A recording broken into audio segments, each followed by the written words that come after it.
La vinification en rosé, elle consiste en plusieurs étapes. La première, c'est la réception bien sûr du raisin rouge issu de la vigne. Il se fait par un tracteur et une benne élévatrice qui va directement déverser ce raisin dans un pressoir.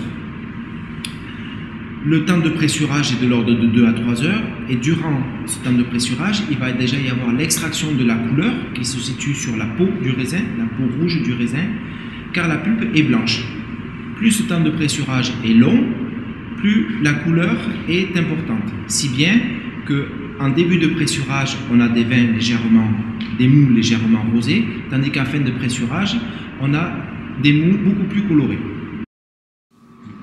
Donc le mou de raisin qui est issu du pressoir est mis dans des cuves telles que celle-ci et nous allons réguler la température autour de 4 à 6 degrés afin d'accélérer la précipitation et ceci est aussi permis grâce à l'apport d'enzymes. Au bout de 12 à 18 heures, nous obtenons à l'intérieur de ces cuves 2 phases.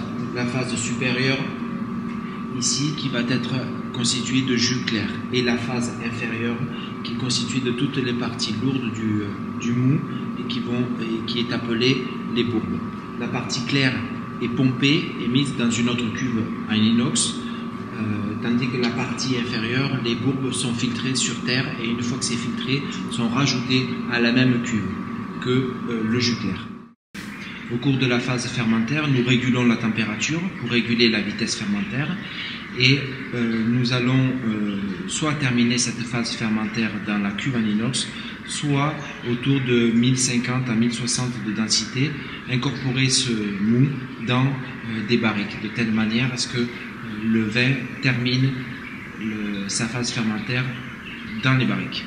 L'élevage en barrique de ces mous rosés permet d'obtenir les arômes du bois et également le travail sur les lits qui permet plus de complexité en obtenant des vins avec plus de volume, plus de gras, plus charnus.